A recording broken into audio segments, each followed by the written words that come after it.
للمتقين والصلاة والسلام على رسوله محمد وآله وأصحابه أجمعين. قال الله تبارك وتعالى بعد أعوذ بالله من الشيطان الرجيم بسم الله الرحمن الرحيم. الذين يأكلون الربا لا يقومون إلا كما يقوم الذي يتخبطه الشيطان من المس ذلك بأنهم قالوا إنما البيع مثل الربا وأحل الله البيع وحرم الربا. وقال النبي صلى الله عليه وسلم الربا 73 بابا أيسرها مثل أن ينكح الرجل أمه رواه مسلم. صدق الله العظيم وصدق رسوله النبي الكريم ونحن على ذلك من الشاهدين والشاكرين والحمد لله رب العالمين. Respectful brothers and elders, we have talked in our previous sermons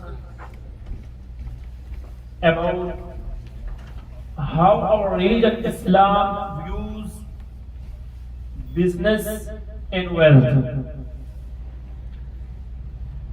and we have made it clear in the light of Quran, Hadith, and the life of the companions of the Holy Prophet sallallahu alaihi wasallam that our Islam, our religion encourages doing business, making money, as long as we follow the commands of Allah subhanahu wa ta'ala and the teachings of the Holy Prophet sallallahu alaihi wasallam.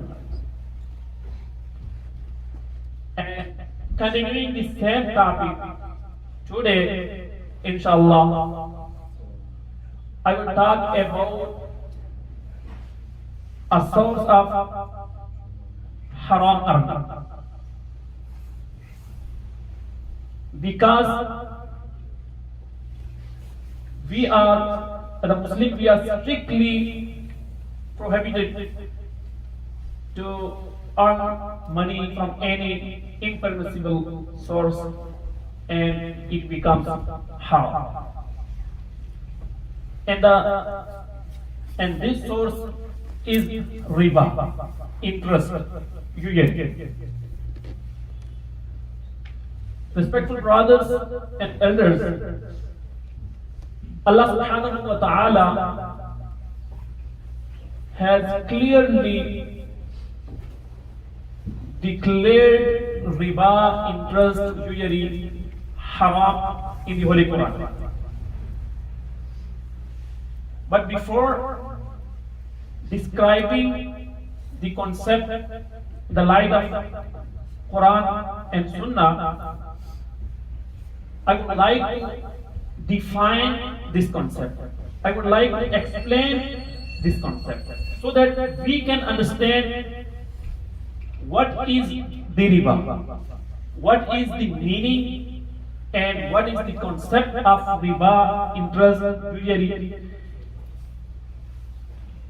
And in the end, I will try to put light on the modern application of riba.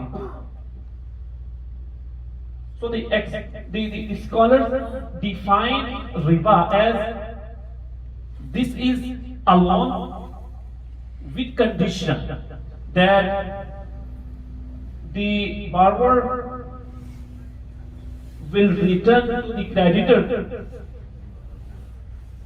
either with extra or better quantity which was borrowed. So the meaning of this definition is that if you take a loan from someone and there is a condition that when you will return this amount to the creditor, you will pay something extra or something better along with original amount. For example, if you deposit a money in a saving account, the conventional bank, in that case, there is a condition that the bank will return a certain percentage of profit with original amount. Sometimes it's 4%, sometimes 6%, and it changes. But in saving account, you always take the profit, and what you deposit in the bank, it is a loan.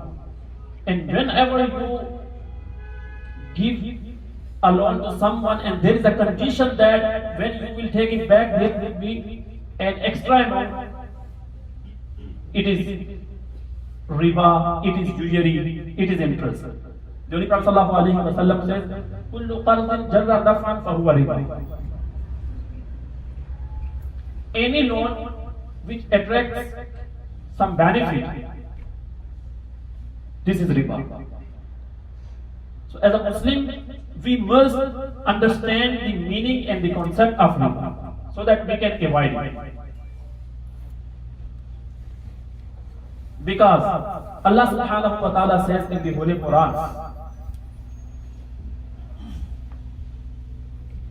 Ya ayyuhalladhina amanu taqullaha wa dharu ma baqiya minar riba in kuntum mu'minin. Fa in lam taf'alu fa'adhanu biharbin min Allahi wa rasulih. This is the only thing about what Allah subhanahu wa ta'ala says. Allah subhanahu wa ta'ala says, "O you who believe, fear Allah subhanahu wa ta'ala and give up what still remains of riba." And then Allah subhanahu wa ta'ala says, if you do not give it up, then listen the declaration of God from Allah subhanahu wa ta'ala and His Messenger. So this is the only thing about what Allah subhanahu wa ta'ala says, if you do not give it up, then listen the declaration of God from Allah subhanahu wa ta'ala and His Messenger. And the Holy Prophet sallallahu alaihi wasallam, there are some other verses of Holy Quran which mentions this riba and the consequences of this thing. But as we have very short time, I would like to explain at least one hadith about this concept. The Holy Prophet sallallahu alaihi wasallam says, "Ar-riba salasatun wa sab'una baban, aysaruha mislu an yankiha ar-rajulu ummahu," or kama qala Nabi sallallahu alaihi wasallam. There are, the Holy Prophet sallallahu alaihi wasallam said, there are 73 grades of riba. Those are grades of riba. And the least serious of these 73 grades is like one who commits adultery with his own mother. A'adallah. What does the Holy Prophet ﷺ says? If someone is involved in interest, in usury, in riba, he is like someone who commits adultery with his own mother. So we can imagine what a dangerous sin is this. And the Holy Prophet ﷺ says in another hadith that لعن رسول الله صلى الله عليه وسلم آكل الربا وموكله وكاتبه وشاهده. رواه Muslim.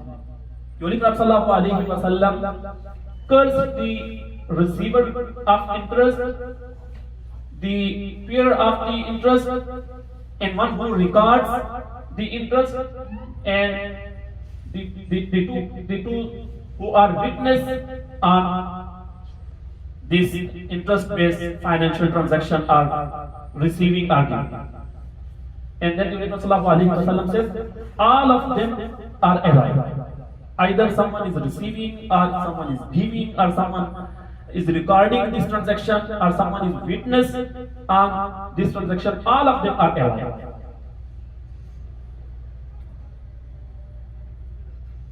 Now, sometimes we Muslims living in Western countries, sometimes we think, and sometimes people say that because we are living in a non-Muslim country, so maybe we are allowed to either to take financing on interest or to invest money in banks or in other avenues on interest. No. This is not true. This is not right. Either we are living in a Muslim country or we are living in a non-Muslim country. We are not allowed to be involved in interest. Neither in taking interest nor in giving interest. And especially here, we always try to get our own home. So usually we take and we get financing from conventional banks on interest. Yes, this is our need to buy our own house, but we can buy our own house by getting financing from non-conventional banks, from companies which are not based on interest, and they are providing with financing by Islamic mode of finance. In the same way, if we have our savings,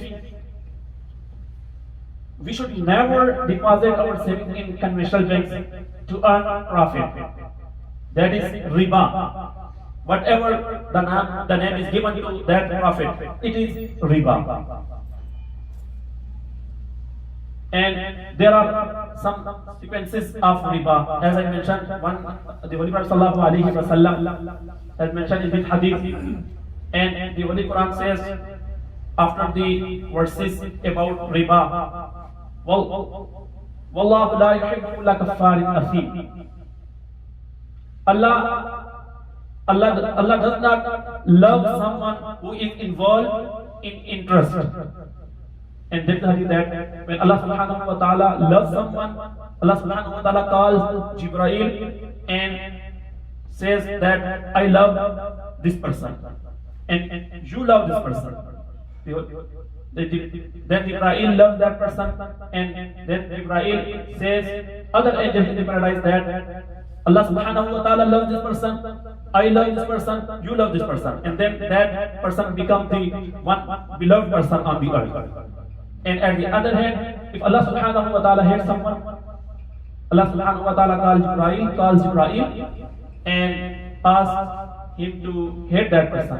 And then Jibreel hates that person and he asks other angels to hate that person, and in this way that person becomes the hated one on the earth. So being Muslim, we should try to avoid the things which make us hated one.